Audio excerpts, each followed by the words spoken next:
ఈరోజు రాష్ట్ర ప్రజలందరూ చూస్తున్నారు.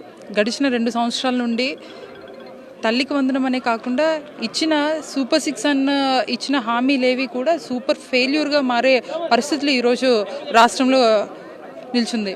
అయితే ఈ తల్లికి వందనం అని చెప్పి సంవత్సరానికి 15,000 అని చెప్పినా కూడా ఈరోజుకి ఎంతోమందిని ఎగ్గొట్టి కొంతమందిని తీసేసి, లేకపోతే పార్టీకి ఎవరైతే సపోర్ట్ చేశారో లేకపోతే ఎవరైతే ఉన్నారో వాళ్ళకి ఇవ్వడం అనేది నిజంగా దుర్మార్గం అని చెప్పి ఈ సందర్భంగా తెలియజేస్తున్నాను. అదేవిధంగా మరి రానున్న రోజుల్లోని ఈ ఓన్లీ ఈ పథకమే కాకుండా ఇచ్చిన హామీలు ఏవి కూడా నెరవేరకుండా, ఏవి కూడా తీర్చక ఈరోజు ప్రజలందరూ కూడా సీఎంని ఎదుర్కొనే పరిస్థితులు ఈరోజు రాష్ట్రంలో ఉందని చెప్పి తెలియజేస్తున్నాను.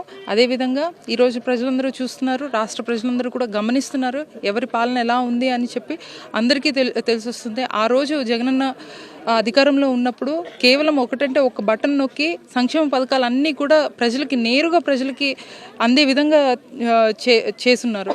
అయితే రానున్న రోజుల్లో ఖచ్చితంగా 2029 ఎలక్షన్స్లో ఖచ్చితంగా జగనన్న వస్తారు. మళ్ళీ రాష్ట్రం ఈరోజు ఏదైతే సిచ్యువేషన్ ఉందో ఆ సిచ్యువేషన్కి కంప్లీట్ ఆపోజిట్గా అందరికీ పథకాలన్నీ అందే విధంగా జగనన్న తీసుకొని వస్తారని చెప్పి ఈ సందర్భంగా తెలియజేస్తున్నాం. ఏదైతే ఈ సూపర్ 6 హామీలు ఏవైతే ఇచ్చారో దాంట్లో భాగంగా ఈ తల్లికి వందనం కూడా ఖచ్చితంగా తల్లులకి చేరాలి అని చెప్పి వైఎస్ఆర్ కాంగ్రెస్ పార్టీ తరఫున డిమాండ్ చేస్తున్నాం.